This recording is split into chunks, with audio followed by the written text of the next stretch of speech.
I think the build versus buy.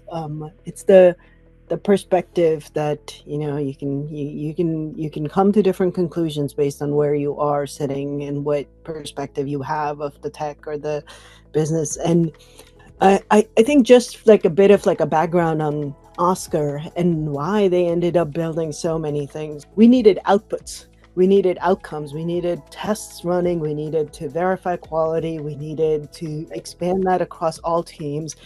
That's what we needed. That is what would help the Absolutely. business. What's something that nobody tells you about being in a C-suite? Um, Welcome to the second episode of Build Break Beyond podcast. I'm your podcast host Priyanka Halder, and great to see you guys again. Today, I am super thrilled to welcome someone who is in the forefront of transforming healthcare through technology. She is none other than Neetu Rajpal, the CEO of Lilac Software, analytics health tech company.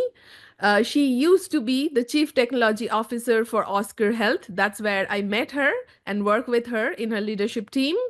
Before that, she spent some time in Conductor Inc., where she started as a director of quality and rose up to head of R&D, being the CTO and CPO of the company. And before that, she spent 2 decades in Microsoft, where she cut her teeth on everything from Internet Explorer 3 to scaling a massive engineering team. She also has been a founder of Working on It, a company. But what makes Neetu truly compelling is her journey as a woman in STEM, an immigrant who constantly found her voice in a male dominated tech space. She's passionate about problem solving, has navigated 25 years in the industry, and at Oscar Health, she was fully cloud native distributed software stack leader and proven how to run a health tech business with passion and command. So let's welcome Neetu to the show. Hey Neetu, welcome to my podcast, Build, Break, and Belong. Thank you so much for being my second guest. How have you been? I'm good. It's good to see you again, Priyanka, and thank you for having me on your podcast. I feel so honored. Like pleasure is all mine. I can't even believe you said yes. I know how far you keep yourself from social media, being it LinkedIn or any other. But thank you so much again. So let me walk you through how this gonna work. We're gonna have 3 section: build, the creation, break, where we talk about a pivoting point, and then belong, about community and how we can belong together. And I'm going to ask you a couple of questions from each of this section. And then at last, we're going to have a really fun AI related rapid fire round. How does that sound? Sounds great. I already gave my people a great introduction about you, but why don't we start about something that people don't know about? Anything interesting that doesn't come up on your LinkedIn, or something, a secret we all should know about? Oh, if it's a secret and I tell you, everybody will know and it won't be a secret. Um, my LinkedIn profile says that I live in Smithtown, but I do not live in Smithtown. I used to live in Smithtown sometime in the past, so I still get like spam email that says, "I see that you live in Smithtown. I have a group that does something or the other that'll be helpful to you in Smithtown." And so that's that's a that's an interesting tidbit. Got it. And that's your way of hiding the real identity from this world, right? I I'm not sure it was that thought through. I used to live in Smithtown. I wrote it Got down. I moved. I never I'm just changed it. trying to be funny. Cool, cool. Okay, so from the creation phase, my first question will be, what was the first build moment at Oscar Health that made you realize the company was solving something truly meaningful in healthcare? Yeah, this was actually quite early in my journey at Oscar. I started at Oscar 9 days before the pandemic, and which means that ninth day it was like week two on Thursday. They said, "Okay, go home." And I went home, and then everybody was immediately trying to help our members find some testing sites, which was like we were the first ones out in the market with a testing site finder. I think I was on call the second weekend of me starting at Oscar. And it was very, very exhilarating to see the whole company just immediately come together. Nobody asked any questions about like how much it was going to cost, what, you know, everybody was just interested in making sure they could help the members find a testing site because it was so, so, so important. And it was very clear at that point that Oscar really kind of showed up as a company that cared about the members. But how did you handle your then SVP position? Must be nerve-wracking, right? Like taking those technological decisions, building software really fast to help the consumers. Like what was it like? So I think it's the build decision for me was less about technology at that point. It was very much about I walked into Oscar Health to do something, to use my skills to do something positive. And you may or may not know the stack that you're walking into in a new company, but you will know the way you need to work. You know when people are focused on the things that you think are valuable, then they approach their work in the right way. And that came through very, very clearly for me. And that was extremely exhilarating. I was like, okay, I made a good decision. That's awesome. Absolutely. It was pleasure working with you. So I want to give my viewers a tidbit that like how we met, a funny story that I was interviewing for a product role. You are the last round. We are on a phone call. I'm walking through my career journey and end of the call with a deep voice. You're like, yeah, we have a head of QA opening, director of QA opening, and you will be good for that. And I'm like, what just happened? I am walking away from quality engineering and Neetu is giving me this position. And I remember it was not even on the site, right? Like it was created at that moment. And it turned out to be one of my life-changing career opportunity as well. So thank you so much. For doing that. And another piece of information is that when I came along, I was tasked to build the QA practices for a 300 plus team. Nerve wracking for me as well. And came out with flying colors at Oscar. And one of the things we did together, Neetu, was like building the automation test pipeline there in very quick time, right? And there I went with a build versus buy decision where I proposed to you that please let me buy a software rather than building it because building gonna take time that point of time, and I needed to create that a whole automation pipeline yesterday, and I did not have the opportunity to build a team, then take 3 to 6 months to build a framework, and then show you results. And as a leadership, I loved your leadership because you always given me the like freedom to do whatever. You always looked for result, right? So I want to pick your brain, like what did went through your mind when you brought someone in brand new and she's telling you something very different that the company is used to do, right? Like Oscar takes pride building everything themselves, let alone their whole claim pipeline also in microservice. They have built it for years and take pride in that. And I was proposing something very, very unique to you. So I would love to know what went through your mind and how, as a CTO, you felt comfortable going with that decision. This is actually a really, really interesting question. I think the build versus buy.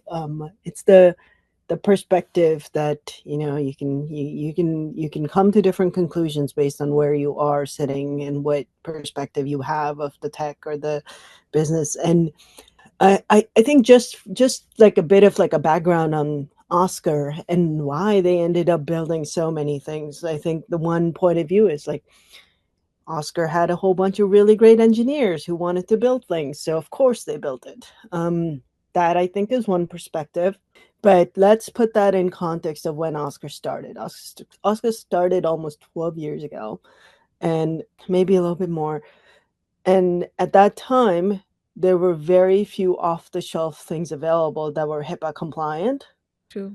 that would sign a BAA, Mm-hmm. that would be SOC 2 Type 2 compliant and wouldn't cost like $1 million or more than $1 million. So it was extremely either it was just not possible to have things to build a modern tech insurance company, or it was extremely cost prohibitive to do that.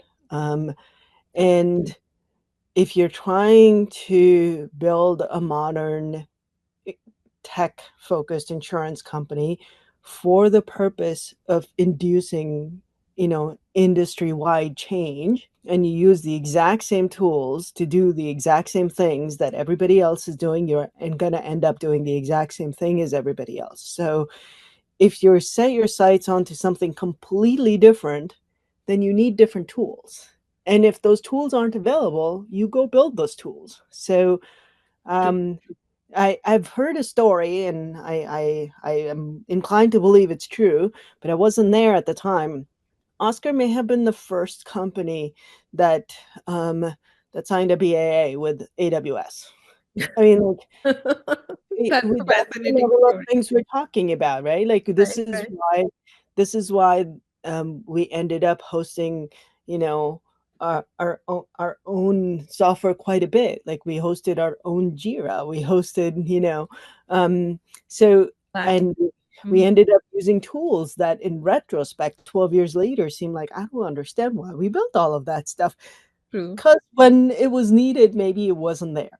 Right. Um, so I think that's one reason people end up building A things, lot and of. that's a very business driven reason. Gotcha. Um, the the when you were around and you came back and you wanted something, that was like recent history compared to like a long True. time ago, which means we could go build stuff. It would cost a lot of time, which was And more money. important than money. Um, it would cost a lot of times. The results would be really late. And at the end of the day, we would end up building capabilities that we kind of didn't need. Like, so True. what if we were built the best test automation tool? There were lots of really great test automation tools already around where people dedicated their whole, careers to go building. Why Right. not just use that? Like Oscar isn't going to make any more money or serve customers any better or do anything better if they also built the capability of building great test automation tools. We needed outputs. We needed outcomes. We needed tests running. We needed to verify quality. We needed to Right. expand that across all teams. True. That's what we needed. That is what would help the business. Absolutely. So Building the automation tools was not. So I think sometimes there are really good reasons to build, true. but other times there are just really good reasons to just buy. Absolutely. And I want to ask you because you have a testing background as well. Like you started your career in Microsoft as a developer and you like tested extensively, then moved on as a manager there, director of quality in conductor. So does that shape your view as well? Because you have a very practical knowledge where I have seen in the industry who have not held this position sometimes have very strong feeling that okay we're gonna do open source only because open source is the one, or we're gonna do the most hype thing in the market. For example, right now it's MCP and building agents, and so they think okay we can do this by ourselves and we will be doing it ourselves, let's not buy anything because they are tying us up or something. Like they don't have that practical knowledge that it takes time. Anything you build solid, it you have to stabilize it for like months, right? Also you have to hire great engineers for that and retain them for long. So these are very practical challenges that comes along with it. I am sure that all of the things that all of my experiences always influence the next set of things I do because you end up learning things, you end up growing, and I'm sure the experience being in testing had like huge influence in how I think about systems and how I think about software and building software and I'm glad that that time you took that decision. We went with a and like, we had a huge success of reducing incident for 8 consecutive months. I still remember those meeting, right? Your morning staff meeting where every weekend there was bugs happening and people were like really pissed. Like why every weekend there is a bug and do something about it. That was my first project, and beautifully we were able to give that tool to everyone, from product to ops to developers. Anybody could go write test in that tool, and we build up the schedulers and CI/CD pipelines like in record time, right? And really great story for my career as well. And thank you so much for that opportunity. We're gonna pivot a bit. I would love to know something about your leadership. So, like as you grew from like director of quality, you moved on to product, then you became head of engineering, then you became SVP, and then CTO. Like, do you do anything as such to educate yourself as an executive, right? Like, is there anything you want to share with my viewer? That like, how did you get this like amazing technical path from one to another, and what do you do to be relevant and move on to like bigger and better positions? Uh, First of all, thank you. I'm not sure I think of my career that linearly. Or like to me, it never looked like, oh, I'm gonna do this, and then I'm gonna do this, and then I'm gonna do this and this. So like, I think for me personally, I am an extremely curious person, and early on, I heard that like you don't let your curiosity die. So which means that every time I don't understand something, I will go pull that thread, and I will pull it until I understand it, and then move on and pull the next thread. Um, so um, I have definitely had periods of time where I would intentionally go into intense study about one subject or the other, and it is almost always driven by I am curious about um, when I walked into healthcare. I think I read like, I don't know, 9 books in 5 weeks, Oh, because I did not know anything about healthcare. Maybe 6 weeks. It's unclear. It was a while ago, and I did not know that, and I will not, like, I have a really, I can't stop until I understand it. So I will keep pulling the thread. I will keep reading or watching or learning in whichever way I can. Um, it's never a like a planned strategic thing going, I'm going to do XYZ just so I could get to the next career level. It's hasn't been that way. It looks that way, but it's always been, I'm curious about something. I really want to go solve a problem, and I need to learn the things around it so I can go solve that problem. And it applies not just to the tech pieces, right? Like as you as you move up in the hierarchy, your tech skills have to match your business skills, have to match the ability to build relationships and drive large groups of people in one way or another. And when you end up being, when you are the CTO, you are the most technical person, and you are not only responsible for the full tech solution that you've built, you're actually responsible for driving the business forward with tech, which means you are translating the tech piece to your peers and to your leadership, and you're translating the business decisions to your team, and you're making sure that you're harmonizing across all of those things. And it might also require that you build, like it will inevitably require, it has always required that you build relationships with your peer groups, with other business units, and like you have some cross pollination happening. All of these things are actually required to drive the business forward, and your role in that position is to drive the business forward with tech. That's the thing that you bring. um, so I've always done that, which is, I don't think I ever sat down and made a list. I just yes, and you have done that amazingly, because I have the first hand experience being in your leadership team, and knowing like how you drove the whole team with empathy, with lot of like positive attitude. So it was one of the golden time of my career. So again, can't thank you enough for that. brings me to my break section, right, which is unraveling or a pivot point. And I want to ask, like, I know a lot of people look at our LinkedIn, and even it's true for me also, and they think, oh my God, Priyanka was senior manager, then she became director, now she's VP. What a career, right? Like, but they don't get to see the failures from behind the scene, like what made us, broke us, and then again build us back to the next level, maybe, right? So my next question to you will be like, can you share a moment when breaking the status quo created a better outcome for your career? There are so many failures, Bianca.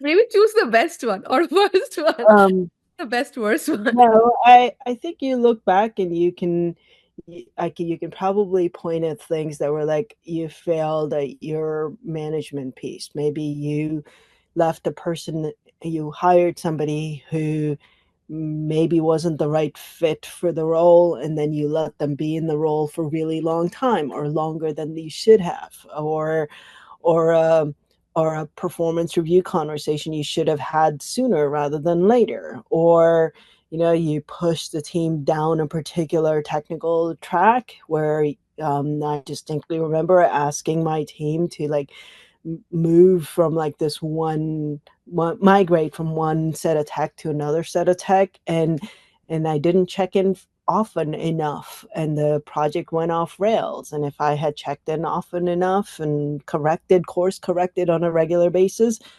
maybe we could have saved a whole bunch of time and energy and money. So I think we all carry at least a few scars with us where it's like, should have checked in on that project, or should have had that conversation sooner, or should have pushed back or pushed forward or pushed the team forward, or maybe you didn't move fast enough. Like, I think all of these things come as part of the journey of growing. And I'm very thankful for the fact that at the end of the day, you can, like, if you've done enough of these, they just feel like instinct. You can just kind of watch a project for 5 minutes and you know pretty clearly what's going to go wrong with it Yeah. or what's going to go really well with it. And then it's a matter of matching the feedback and the course correction with the folks that are already involved, because you can't go too early because they won't know what you're doing, and you can't go too late, otherwise it will be a lot of work. You have to hit it at exactly the right time True. when it's just starting to go off track. People are starting to realize it's going off track. You come in and you try to put it back on track, and then everybody's on board because they saw it. If they don't see it, they won't come along. If it's too late, it'll take too long. You have to find the exact right time. Love that. So I think those things are pretty foundational, and they're just par for the course. And if anything, I think the best lesson I ever learned was don't don't shy away from the possibility of failure. It is inevitable. You're gonna succeed 50% of the time. That means the other 50% of the time is gonna be kind of painful. Yep, yep, yep. Can't agree more with you, Neetu. And I feel like we have felt enough in our career that what pushed us in the next level. At least I feel like that. And a funny fact is that I was analyzing my chat GPT, all the histories, right? And I was telling it to tell me, like, what do you think about me? And one of the point that it brought up was that you know what doesn't work in quality engineering really well. I don't know how it figured out with all what I do with it every day today, but I think that's very true. Like, my experience is very practical, and which makes me very unique in my position is I know what doesn't work. Like, because I have failed so many times in the past, I know exactly how to do it. And one example I would like to give, like, now I'm very comfortable in a skin to run a global team, which is like diversified in various location. In our earlier career, I failed miserably with the communication, right? Like, how to set communication, how to set expectations, and now, like, I can run it with breeze because I have failed in the past. So similar thing. Awesome. That brings me to my last section, which is belong, right? Culture and connection. How do you make your team get to a culture where they get used to this kind of failure and take a learning and move on with the positivity and continue to build, right, as a leader? I think there are a couple of things that resonate quite well, right? So I think there's the I think the standard method of just telling your team it's okay to fail, it's fine, go do it, but you never let yourself do it. So if you're always going to be the person who is never going to fail and never let yourself fail, your team is never going to do it either. So I think there's like very important thing. Your team will reflect who you are all the time, whether you like it or not. And people are super smart, which means they are going to pick up on who you are, what you mean, what you say, what are you doing, whether you want them to or not. And, I, for example, I'm definitely not a good enough actor to keep that all contained. Um, so I think they're intentionally. I try to be extremely authentic about what I am doing. Um, I have absolutely no qualms admitting when I did something wrong, but at the same time, there is a huge difference between like accepting something didn't go right because of you and then letting that overcome you and consume you and then not recover. I think you have to pair the acceptance that something didn't go right with very quick and genuine recovery and incorporating that lesson into your future decisions and future like course and pretty openly. So that has worked pretty well for me, where it's just like I'm extremely transparent and sometimes to a fault. But that transparency helps. The other one is if you truly value the learnings from failure, then you have to create the environment that is protects people, that lets them have their time to feel bad about whatever it is that they failed at, but then go encourage them to learn from it and move on. I mean, it is going to happen, so you might as well continue. There's no point. Like, the worst thing you can do to a high achiever is when they fail, point out that they failed and encourage them to learn from that failure. They're already doing that. They're already doing that because they hated the fact that they failed at it, No. any of the things. So at that point, I think it's more a matter of giving them space to recover, and also when they have recovered, making sure that they've actually learned something from it and are going to do something different. So that's how I would do it, or that's how I do it. Absolutely. And I think if I remember my time at Oscar with you, like you were very, very kind enough to see the retrospective of a failure and like sit down with us and give us input or feedback very candidly, right? Like where we did go wrong and how we could have done differently. I think a lot of time leadership does not even have time to do that retrospective. They're very quick enough to cancel people out and move on to the next person or just think that okay, it's a bad hire or something like that. But I was fortunate enough to have great leaders like you who had that mentality that no, like let us first figure out why, right, behind it, and like if I could have done it better at my by giving something else to that person to and like enabling them or not. So that's an amazing trait, Neetu, being a leader. Awesome. Last question, and then we will move on to our fun rapid fire. Now that you are CEO at Lilac Software, right? Has your leadership style changed from the past, and if anything? Lilac Software is a team of people who I have either grown to love or loved already before. So I'm I'm definitely excited to be working with the group of people that I currently have. Has my leadership style changed? I don't think so, but I think you will have to talk to them and compare notes. I'm I'm sure there are different things I'm doing than I did at a different, like I'm sure each role brings a new set of things to go do. So I'm sure I'm doing slightly different things, but has my leadership style changed? You'll have to ask them. Okay, then I'll ask you a follow-up question. What's something that nobody tells you about being in a C-suit? Tell us something that no one. The weight of everything stopping at you is heavier than anybody can ever express. you know. Um, it Oh. is there's nowhere else to go, right? Like so There's no one above you. You no. are the one. Right, right. So, I'm pretty sure people say that. So I don't know that they don't tell you that. I'm pretty sure people say that. I think how you feel in that position is not something that can be expressed. It's kind of like having kids. You don't know what it feels like to have kids until you have kids. When you have kids, it's completely different than whatever you thought before, and there is no way you can tell somebody else what it feels like. So um, I think that's the recent learning. Talk to me again in a few years, and I'll tell you what else I know. Absolutely. Would love to catch up in couple of years and see how your thinking has changed on that. Awesome. That brings us to our last section, which is 10 fun rapid fire I'm a questions. little scared about these rapid fire questions. I don't know Not what you're scared. going to It's ask me. very fun, and just tell me whatever comes first to your mind. You can change your mind as well, and sometimes maybe a fun one or two lines about your answer so that it makes sense to the audience, right? So the first one is, what's the last AI tool you tried and loved or hated? I have used Gamma quite a bit, Gamma app or Gamma app.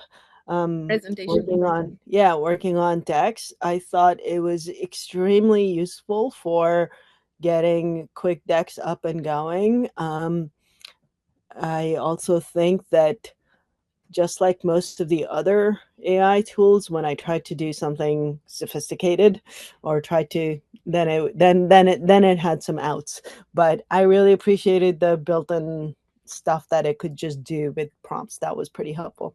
Awesome. My next question will be, if AI will be a CEO, what will be its biggest pet peeve right now? I don't know. Let's see. Pet peeve. What is I know what it will be really good at. It'll probably be really good at context switching really fast. I think that going context switching really fast is quite a wonderful skill. So if AI was the CEO, which I think is a big if, um, then it'll be probably really good at context switching really fast and having lots of scale and never being tired and always having the right attitude and because I think never being tired is a good thing. Yeah, true. Would you rather have an AI assistant that writes your email or join meetings or babysit for you, your kids? I don't believe that AI, like I would like to, like, okay, my kids are old. They don't need to be babysat anymore. So I'll pretend they were younger. I would really enjoy watching AI try to babysit my kids. I think that Think would be will be hilarious. challenged. That would be so hilarious, right? Like I think babysitting children is beyond even human capacity at times. Yeah, So I think the same. I think my elder one, Arya, will break it by talking to it so much in couple of minutes, and it will run away. That's a great but answer. but it would be such a fun show to watch, wouldn't it? True, true. Okay, do you think AI will replace product managers or engineer first? I don't think it will replace either discipline fully for a very, very long time. I think the all of the current set of experiences it can do the things that have been done before and have enough examples of and can be maybe concocted together by things that have been done before, but new ideas and new ways of thinking stuff and asking and thinking outside the box. I think there's a bit more. There's a whole bunch more that needs to happen. Who knows if we'll get there? But one sort of like interesting litmus test I heard was it's like when it can pack my suitcase, then I will be worried. But until it can pack my suitcase, I'm not worried that it can take my job. I just wanted to clean my house and fold my clothes without like the laundry without me telling, like just be on a schedule. And I think that day is coming, looking at the Tesla robots and stuff, and I can't wait for it to happen. I hate those jobs, and then I want AI to take it over. Yeah, Just I think it'll be pretty good at the The the chores. repeatable rote stuff, like where the parameters are defined. Right, right. If you could teach AI one human trait, what would it be? Joy, experiencing joy, That's a I great one. think that drives humans quite a bit, and I think experiencing joy is wonderful. So Oh, love that answer. GPT or Gemini, who wins in your book? we pay for both of those. So I think it kind of depends. I'm kind of a little bit partial to Gemini at the moment, probably just because I use it a lot more. Are they? So Okay, cool.